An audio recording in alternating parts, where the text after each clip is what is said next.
భోజనం చేశాక పాన్ లేదా సోంపు తినడం భారతీయ సంస్కృతిలో ఎప్పటి నుంచో ఉన్నదే.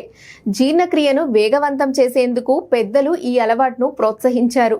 పాన్ సోంపుతో పాటు కొందరు భోజనం చేశాక ఇలాచీ కూడా తింటుంటారు. మరి ఈ అలవాటుతో కలిగే ప్రయోజనాలు ఏంటో ఈ కథనంలో తెలుసుకుందాం. ఇలాచీ కేవలం మౌత్ ఫ్రెషనర్ గానే కాకుండా ఇంకా అనేక రకాలుగా ఉపయోగపడుతుంది. ఆయుర్వేద శాస్త్రంలో కూడా ఇలాచీ ప్రస్తావన ఉంది. అందుకే దీన్ని సుగంధ ద్రవ్యాల రాణిగా పిలుస్తారు. ఎక్కువ మంది దీన్ని మౌత్ ఫ్రెషనర్ గానే వాడతారు. ఇందులోని సహజ సిద్ధమైన నూనెలు నోటి బ్యాక్టీరియాను అంతమొందించి దుర్వాసన లేకుండా చేస్తాయి. ముఖ్యంగా వెల్లుల్లి, ఉల్లిపాయ తిన్న తర్వాత ఇలాచీ ఎంతో ఉపయోగపడుతుంది. ఇలాచీలోని సినియోల్ ఇతర రసాయనాలు కడుపులో జీర్ణరసాలు మెరుగ్గా ఉత్పత్తి అయ్యేలా చేస్తాయి. త్వరగా ఆహారం బాగా జీర్ణమవుతుంది.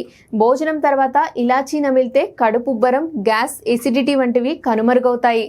కడుపు కండరాలు రిలాక్స్ అయ్యి ఇబ్బందులు తొలగిపోతాయి.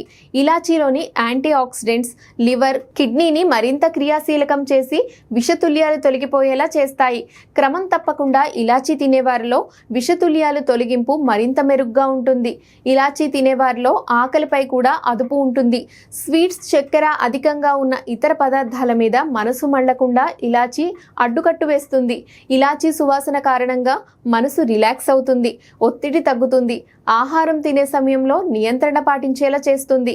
ఇక నిపుణులు చెప్పేదాని ప్రకారం భోజనం చేసిన తర్వాత రోజుకి 1 లేదా 2 ఇలాచీలు తింటే జీర్ణ వ్యవస్థ మెరుగుపడడంతో పాటు నోటి దుర్వాసన నుంచి విముక్తి లభిస్తుంది. ఇలాచీ పౌడర్ను గోరువెచ్చని నీరు లేదా టీలో కలుపుకొని తాగితే జీర్ణక్రియలు వేగవంతమవుతాయి. ఇలాచీని కొబ్బరిలో కలిపి మౌత్ వాష్గా కూడా వాడవచ్చు.